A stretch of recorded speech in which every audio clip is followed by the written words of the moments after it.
19 décembre 2022, la date où la partie 9 de JoJo's Bizarre Adventure a été annoncée. Plus d'un an et demi après la fin de JoJo Lion et la publication de quelques spin-offs, Araki annonce dans le JoJo Magazine de l'hiver 2022 le retour de l'intrigue principale sous le nom de JoJo Lens. Pour la petite anecdote, je me suis mis à jour sur JoJo's Bizarre Adventure 3 jours avant la publication du dernier chapitre de JoJo Lion. Donc pour l'instant j'ai pas eu le plaisir de suivre une aventure chapitre après chapitre. Et même si je suis pas spécialement fan de suivre un manga mois après mois, l'attente est toujours plus compliquée forcément, j'aime aussi voir la réaction des gens sur les réseaux sociaux en même temps que moi.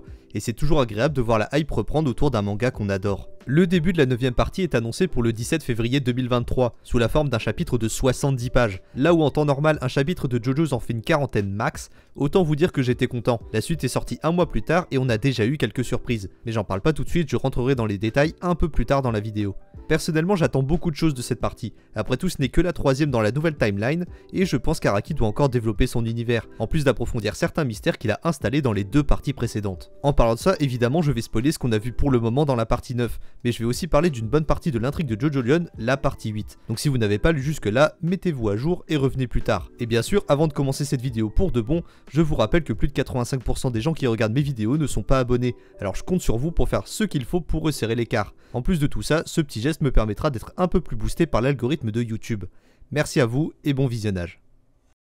Bon, avant de vous dire ce que j'attends de cette partie 9, vous me connaissez, j'aimerais faire un bref rappel de ce qu'on sait à son propos. L'histoire de JoJo Lion se situe dans les îles du Sud, du côté d'Hawaï. On n'a pour l'instant pas d'informations, du moins pas à ma connaissance, d'une éventuelle ellipse entre la partie 8 et 9 de JoJo's. L'action peut se passer au même moment comme des années plus tard, donc c'est compliqué de prévoir si des protagonistes de la partie précédente vont intervenir ou pas. Maintenant que le contexte est posé, parlons maintenant du point central de chaque partie de JoJo's Bizarre Adventure. Le JoJo de cette partie 9 s'appelle Jodio Joestar. Mine de rien, ce nom seul est à l'origine de quelques théorie. Pour commencer, c'est compliqué de ne pas remarquer le Dio dans son nom, mais est-ce que ça laisse présager du retour de la lignée des Brando?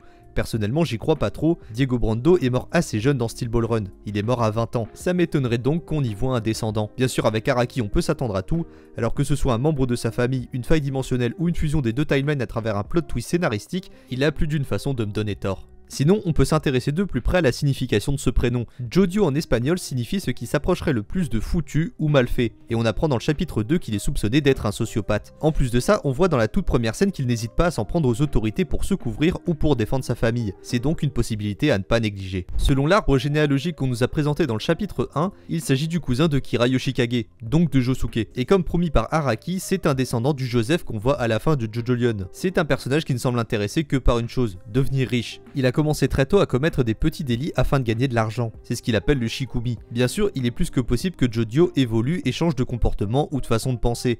En tout cas, l'histoire commence par un cambriolage qui se met en place dans une villa renfermant un diamant d'une valeur de 6 millions de dollars. Pour cette opération, on peut remarquer que Jodio n'est pas tout seul. L'organisation pour laquelle il travaille semble avoir regroupé une petite équipe. À commencer par son frère, Dragona. Son stand Smooth Operator permet apparemment de modifier certains aspects sur les objets et les personnes. Ce n'est pas sans me rappeler les capacités de Crazy Diamond.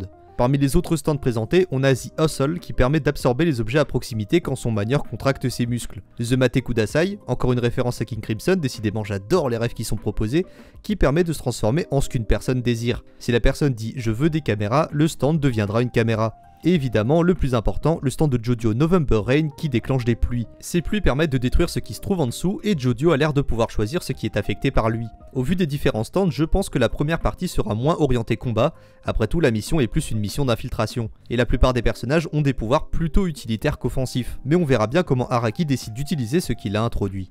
Pour l'instant, il n'y a pas grand chose qui nous relie à la partie précédente, mis à part le lien de parenté entre Jodio et Josuke, mais il ne fait aucun doute qu'une partie de l'intrigue de JoJo Lion auront des conséquences dans JoJo Lens. Voilà ce qui me fait penser ça. À la toute fin de la partie 8, Josuke sait qu'il reste certainement des Rokakaka quelque part dans les îles du Sud. C'est donc pas une coïncidence que l'intrigue se passe à Hawaï. Dans le synopsis présenté juste avant la parution du premier chapitre, Araki parle de cet endroit comme des îles subtropicales, donc je pense très certainement que le fruit reviendra d'une manière ou d'une autre. Sinon, certaines choses concernant les personnages ressemblent beaucoup à ceux qu'on peut voir dans Golden Wind. Par exemple, le style de Usagi me fait beaucoup penser au look de Mista ou de Risotto. En plus de ça, je saurais pas trop dire pourquoi, mais le boss de l'organisation m'a un peu fait penser à Polpo. En plus de ça, on peut faire un rapprochement entre le Smooth Operator de Dragona et le Sex Pistols de Mista. Les deux font partie d'une organisation criminelle et possèdent un stand qui agit sous la forme d'une petite colonie. Alors il est totalement possible que JoJo Lion prenne la forme d'un Golden Wind bis, mais dans une nouvelle chronologie. Pas exactement pareil, évidemment ça n'aurait aucun intérêt, mais on peut peut-être deviner certaines choses qui vont se passer. Maintenant que j'ai présenté un peu tout ce qu'on sait à propos de la partie 9 et les déductions qu'on pouvait en faire, j'ai envie de vous donner mes attentes personnelles concernant JoJo Lands. D'ailleurs, si vous avez des théories de votre côté, n'hésitez pas à les partager en commentaire, ça m'intéresserait de voir s'il y a des détails que j'ai manqués pendant ces 2 chapitres. J'en ai parlé tout à l'heure, mais pour moi il est évident que le Rokakaka sera un élément important de l'intrigue à venir. Mais j'aimerais beaucoup savoir comment ce fruit a été créé, quelle est son origine. Est-ce que la nouvelle version du fruit fera son retour, ou est-ce que ça permettra à Josuke et Yasuo de revenir dans l'histoire? Quand Josuke parle des fruits qui restent, on ne sait pas s'il voulait mettre fin à l'existence du Rokakaka ou s'il voulait juste qu'ils disparaissent de Morio. Si c'est la première option, il est possible que Josuke parte à travers le monde à la recherche des fruits qui restent afin de les détruire. Et du coup, on risque de le revoir assez vite. Évidemment, qui dit Rokakaka dit homme de pierre. Je pense qu'il sera compliqué pour Araki de se passer de cet élément majeur de JoJolion, une race différente des humains qui vivent en marge de la société et qui projette de dominer le monde en s'intégrant parmi les hommes.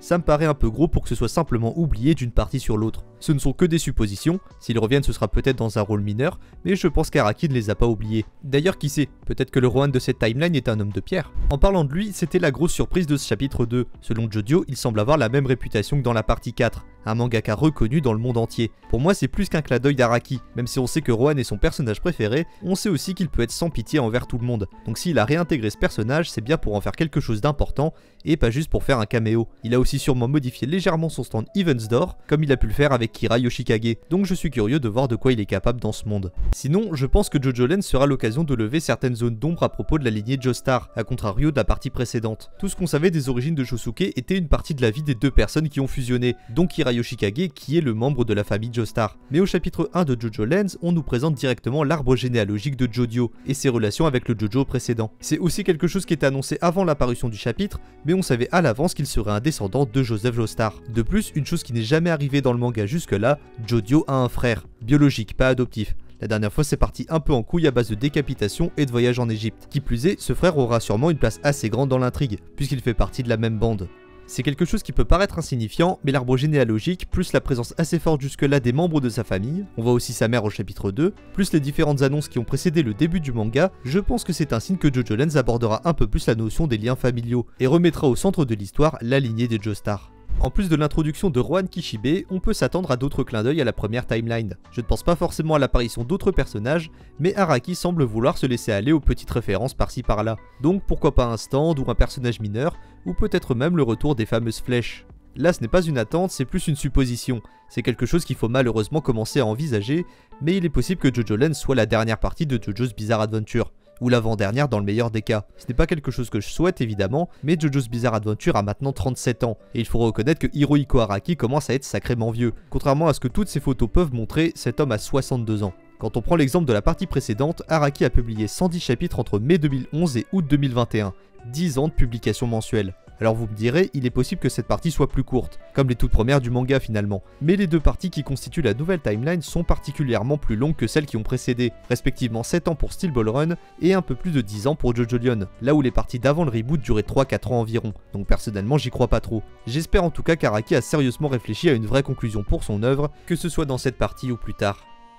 Merci d'avoir regardé cette petite vidéo sur mes attentes à propos de JoJo Lands. J'ai absolument voulu attendre que le chapitre 2 soit sorti avant de me lancer dans quoi que ce soit. Un seul chapitre c'était pas suffisant pour moi, j'aurais pas eu assez d'indications vers lesquelles m'orienter. Si vous aussi vous avez des théories sur la suite de JoJo's, n'hésitez pas à me les partager en commentaire. C'est là pour ça et sachez que je lis tout le monde. Petit rappel de fin de vidéo, vous connaissez, n'oubliez pas de liker, de partager et surtout de vous abonner si la vidéo vous a plu, c'est la meilleure façon de me soutenir si vous aimez bien ce que je fais. En attendant, merci pour votre soutien et d'ici la prochaine vidéo, à la prochaine.